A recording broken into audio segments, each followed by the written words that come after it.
ما هي اول لما انا ضغطت عليها في الشغل وطلبت منها تاسكس تحولت لضحيه، اللي هو انتوا ليه بتعملوا معايا كده، وليه الناس بتكرهني ومش قادره، وانا الناس كلها ما بتحبني. دخلت في ضحيه، في مود الضحيه. في كده مثلث في نفسيات الانسان، انه لما بيدخل في صراع او كونفليكت بيروح لحاجه من ثلاثه: يا اما بيروح لدور الضحيه اللي كنا بنتكلم عنه من شويه، يا اما بيروح لدور اسمه ريسكيور او المساعد او المنقذ باللغه العربيه، او بيروح لشخصيه الابيوزر اللي هو الشخص المستهلك او الشخص المضطهد اللي هو بيلوم الناس، اللوام. الثلاث شخصيات دول الانسان اللي مش بيتحكم في نفسه بيروح لهم لما يتضغط عليه بشكل عنيف. ممكن الضغط ما يكونش الضغط نفسه اللي قوي، بس هو استقباله للضغط ده كان عنيف. طب علشان نتكلم اكتر على الثلاث شخصيات دول، احنا اتكلمنا مع بعض دلوقتي على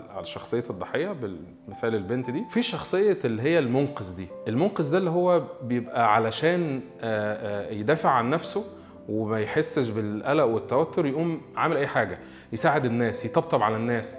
تلاقيه كده ايه، عامل زي ام العروسة فاضيه ومشغوله، هو بيعمل اي حاجه علشان بس ينسى ويبقى عامل ديستراكشن لدماغه او تشتيت لدماغه علشان ما يركزش في الضغط اللي عليه. النوع الثالث هو دايما الابهات بيبقوا الشخصيه دي، اللي هو انت غلطان، انت اللي ما خدتش بالك من اخواتك، انت اللي ما بتشوفش، انت اللي ما بتعملش. زي لما ابوك يبقى قاعد جنبك وانت سايق كده، خد بالك يا ابني لها كل حاجه انت غلطان فيها طول ما انت ماشي في الخط. فهو الانسان لما يكون غير قادر بشكل جيد على التحكم في نفسه بيروح لحاجه من الثلاثه دول. اوعى انك انت تبقى فهمت ده وتسيب نفسك بقى تستسلم للشعور المستفز ده.